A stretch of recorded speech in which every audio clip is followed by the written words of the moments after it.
MBBS असेल, BDS असेल, BAMS असेल, BHMS असेल किंवा फिजिओथेरपी असेल, यासाठी महाराष्ट्र राज्यातील विद्यार्थ्यांसाठी महाराष्ट्र शासनामार्फत 85% स्टेट कोटा हा रिझर्व्ह असतो महाराष्ट्र राज्यातील गव्हर्नमेंट कॉलेज आणि महाराष्ट्र राज्यातील प्रायव्हेट सेमी गव्हर्नमेंट कॉलेजेससाठी. आणि या रिझर्व्ह कोट्यामध्ये ॲडमिशन घेण्यासाठी विद्यार्थ्यांना काही महत्त्वाच्या अटी आहेत. पहिला अट आहे, विद्यार्थ्याकडे महाराष्ट्राचं डोमिसाईल सर्टिफिकेट असणं गरजेचं आहे आणि विद्यार्थ्याची 10वी आणि 12वी दोन्ही महाराष्ट्रातून झालेली असणं गरजेचं आहे. 10वी आणि 12वीला काही अपवाद आहेत, त्याच्यामध्ये डिफेन्स कोटा आहे, महाराष्ट्र कर्नाटका बॉर्डर आहे, केंद्र सरकारचे पालक कर्मचारी असतील किंवा राज्य सरकारचे कर्मचारी असतील यांना अपवाद आहे. याविषयी डिटेल इन्फॉर्मेशन देणारा व्हिडिओ आपण अगोदरच पाहिलेला होता, त्याची लिंक डिस्क्रिप्शन बॉक्समध्ये देणार आहे. त्या ठिकाणी तुम्ही पाहू शकता की स्टेट कोट्याचे नियम कशा प्रकारे आहे. आजचा मुख्य विषय आहे डोमिसाईल सर्टिफिकेट बद्दल महाराष्ट्र शासनाच्या विद्यार्थ्यांना काय नेमक्या सूचना आहेत, डोमिसाईल सर्टिफिकेट नेमकं कशा प्रकारे असावं, रहिवासी प्रमाणपत्र आणि अधिवास प्रमाणपत्र याच्यामध्ये विद्यार्थी आणि पालकांचं जास्त कन्फ्युजन असतं. बऱ्याचशा विद्यार्थ्यांकडे रहिवासी प्रमाणपत्र असतं, डोमिसाईल सर्टिफिकेट नसतं. तुमच्याकडे योग्य सर्टिफिकेट आहे का हे आजच तपासून घ्या, जेणेकरून पुढे विद्यार्थ्यांना स्टेट कोट्यामध्ये ऍडमिशन घेताना त्या ठिकाणी अडचणी येऊ नये. याविषयी संपूर्ण डिटेल माहिती आपण आजच्या व्हिडिओमध्ये पाहणार आहोत. नमस्कार, मी अंकुश पाटील. तुम्ही पाहताय श्री छत्रपती अकॅडमी पुणेचं यूट्यूब चॅनल. नीट यूजीचा ऍप्लिकेशन फॉर्म भरण्यापासून ते विद्यार्थ्याचे ऍडमिशन होईपर्यंतचे संपूर्ण महत्त्वाचे अपडेट्स तुम्हाला या यूट्यूब चॅनल मार्फत तुमच्यापर्यंत आम्ही पोहोचवत असतो. त्यामुळे चॅनलवर नवीन असाल तर अशाच माहितीपूर्ण व्हिडिओसाठी श्री छत्रपती अकॅडमी पुणेच्या यूट्यूब चॅनलला सबस्क्राईब करा. त्याचबरोबर अशाच प्रकारचे महत्त्वाचे अपडेट्स तुम्हाला तुमच्या व्हॉट्सअपवर मिळवायचे असतील तर डिस्क्रिप्शन बॉक्समध्ये आमच्या व्हॉट्सअप चॅनलची लिंक देण्यात आलेली आहे. त्या लिंकवर क्लिक करून तुम्ही सहज आमचं व्हॉट्सअप चॅनल सुद्धा जॉईन करू शकता. मुख्य विषयाला आपण सुरुवात करतोय. मुख्य विषय आहे नीट यूजी 2026 आदिवास डोमिसाईल वर्सेस रहिवासी प्रमाणपत्र. या दोन्हीमध्ये नेमका फरक काय आहे आणि विद्यार्थ्यांकडे कोणतं असणं आवश्यक आहे आणि डोमिसाईल सर्टिफिकेट विषयी महाराष्ट्र शासनाच्या विद्यार्थ्यांना काय महत्त्वाच्या सूचना आहेत याविषयी डिटेल इन्फॉर्मेशन आपण आजच्या व्हिडिओमध्ये पाहणार आहोत. एक छोटी चूक आणि मेडिकल ॲडमिशन कॅन्सल अशा प्रकारच्या टायटल खाली आपण डोमिसाईल सर्टिफिकेटचं महत्त्व या ठिकाणी समजून घेणार आहोत. पहिला आहे महाराष्ट्र शासनाच्या गव्हर्नमेंट कॉलेज असतील किंवा प्रायव्हेट सेमी गव्हर्नमेंट कॉलेजेस असतील, यामध्ये MBBS प्रवेशासाठी किंवा BAMS, BHMS, BUMS किंवा BDS कुठलाही वैद्यकीय कोर्स, ज्याला आपण मेडिकल सायन्स कोर्सेस किंवा हेल्थ सायन्स कोर्सेस असं म्हणतो, प्रवेशासाठी अचूक कागदपत्रे असणे अत्यंत गरजेचे आहे. पालक आणि विद्यार्थ्यांमध्ये हे नेहमी एक मोठा गोंधळ उडतो. रहिवासी म्हणजेच डोमिसाईल का, असा एक प्रश्न या ठिकाणी येतो. अनेक विद्यार्थी केवळ कागदपत्रांना अभावी शेवटच्या क्षणी प्रवेश प्रक्रियेतून बाहेर फेकले जातात. आजचा उद्देश व्हिडिओचा काय आहे, 85% स्टेट कोट्यासाठी लागणाऱ्या कायदेशीर कागदपत्रांची संपूर्ण स्पष्टता. आपण स्पष्टता कोणत्या महत्त्वाच्या 2 कागदपत्रांविषयी घेणार आहोत. एक आहे रहिवासी प्रमाणपत्र आणि दुसरं आहे अधिवास प्रमाणपत्र.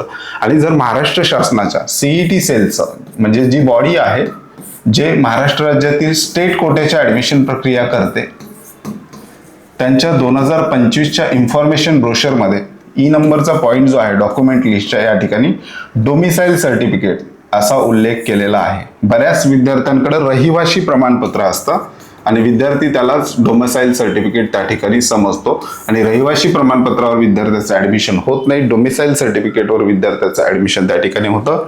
Domicile certificate issued by district magistrate, metropolitan magistrate, additional district magistrate और competent authority for issue of such certificate. म्हणजे सक्षम प्राधिकरणाने जारी केलेलं डोमिसाईल सर्टिफिकेट विद्यार्थ्याला त्या ठिकाणी आवश्यक असतं. बरेच विद्यार्थी रहिवासी प्रमाणपत्र काढतात आणि त्यांच्याकडे त्यालाच ते डोमिसाईल सर्टिफिकेट असं समजतात. परंतु ऍडमिशनला जेव्हा विद्यार्थी कॉलेज अलॉट झाल्यानंतर कॉलेजला जातो त्या ठिकाणी विद्यार्थ्यांना त्या ठिकाणी भरपूर अडचणी फेस करावं लागतं आणि मोस्ट ऑफ केसमध्ये विद्यार्थ्याचं ऍडमिशन सुद्धा त्या ठिकाणी कॅन्सल होण्याची शक्यता आहे.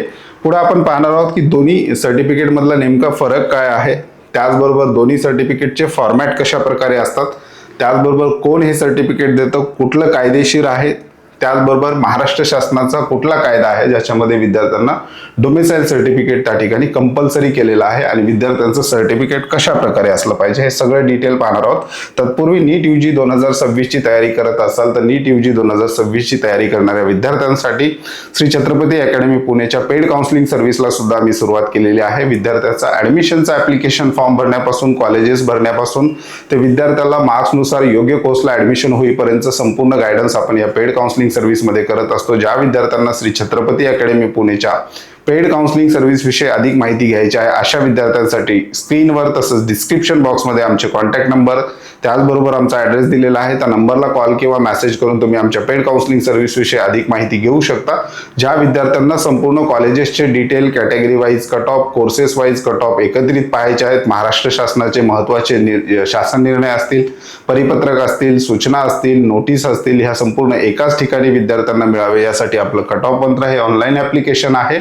ऑनलाईन ऍप्लिकेशनची लिंक सुद्धा डिस्क्रिप्शन बॉक्समध्ये दिलेली आहे. त्या लिंकवर क्लिक करून तुम्ही ऑनलाईन ऍप्लिकेशन डाउनलोड करून घेऊ शकता आणि पुढच्या प्रवेश प्रक्रियेच्या सर्व महत्त्वाच्या नोटिसेस तुम्हाला त्या ऑनलाईन ॲपमध्ये एकाच ठिकाणी त्या ठिकाणी पाहायला मिळणार आहेत. पुढे जाऊया.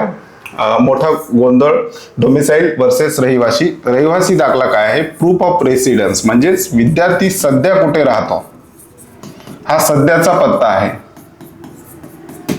ग्रामपंचायत, नगरपालिका किंवा नगरसेवकाने दिलेला दाखला 85% स्टेट कोट्यासाठी चालत नाही. हा दाखला फक्त एक पत्ता पडताळणी ऍड्रेस प्रूफ म्हणून काम करतो, म्हणजे सध्याचा पत्ता आहे. विद्यार्थी प्रूफ होत नाही की विद्यार्थी हा महाराष्ट्राचा परमनंट रहिवासी आहे. रहिवासी प्रमाणपत्र म्हणजे सध्याचा पत्ता, आत्ता विद्यार्थी कुठे राहतो तो सांगणारं सर्टिफिकेट म्हणजेच आपण त्याला रेसिडेन्शियल सर्टिफिकेट असं म्हणतो. नीट ऍडमिशन मध्ये विशेषतः 85% स्टेट कोट्याच्या ऍडमिशन प्रक्रियेमध्ये याचे महत्व 0 आहे. म्हणजेच तुमच्याकडे रहिवासी दाखला असेल तर याचं महत्व त्या ठिकाणी 0 आहे. आदिवास प्रमाणपत्र म्हणजेच डोमिसाईल सर्टिफिकेट हे कायदेशीररित्या सिद्ध करते की विद्यार्थी महाराष्ट्र राज्याचा कायमस्वरूपी आदिवासी आहे. म्हणजेच डोमिसाईल सर्टिफिकेट हे एकमेव सर्टिफिकेट आहे जे सिद्ध करतं की विद्यार्थी हा महाराष्ट्राचा कायमस्वरूपी आदिवास आहे किंवा कायमस्वरूपी विद्यार्थी महाराष्ट्रामध्ये राहतो. कायमस्वरूपी विद्यार्थी हा महाराष्ट्र राज्याचा विद्यार्थी आहे. हे प्रमाणपत्र तहसीलदार किंवा उपविभागीय अधिकारी किंवा सक्षम प्राधिकरण यांच्याकडून जारी केले जाते. नीट UG ऍडमिशन मध्ये हे 100% अनिवार्य आहे. स्टेट कोट्याच्या ऍडमिशन प्रक्रियेबद्दल आपण या ठिकाणी बोलतो आहोत. दोन्ही सर्टिफिकेट मी स्क्रीनवर घेतलेले आहेत.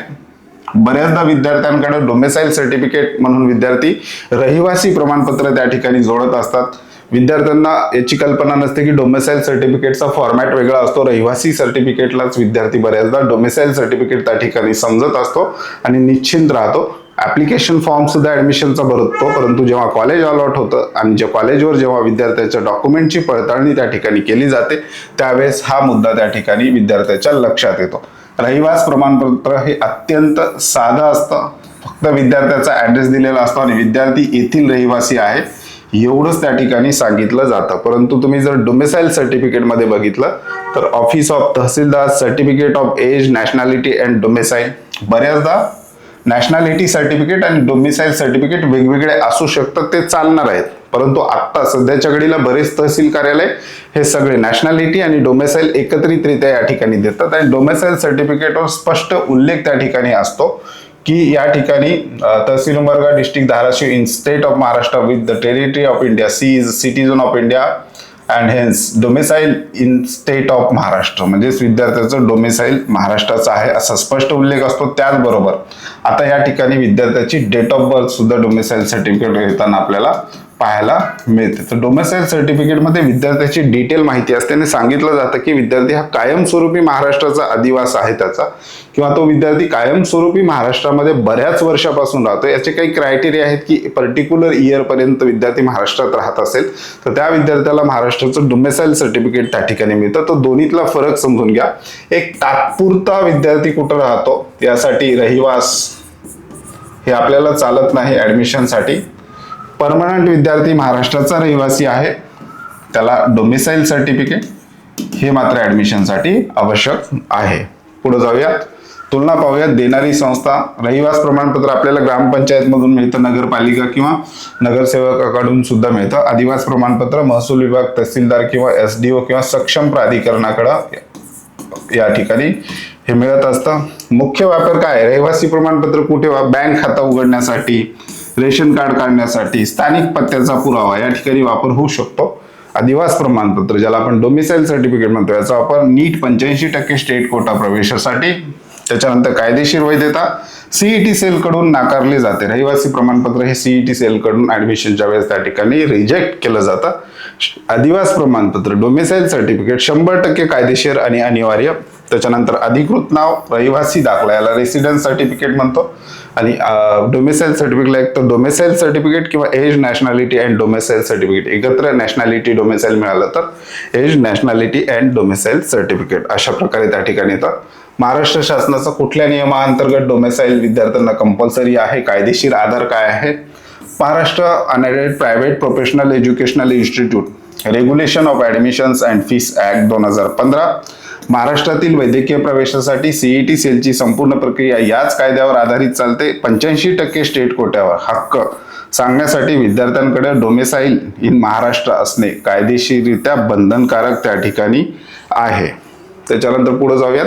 डोमिसाईल सर्टिफिकेट असेल किंवा नसेल तर विद्यार्थ्यांवर काय त्या ठिकाणी परिणाम होतो? 85% जागांचे आरक्षण.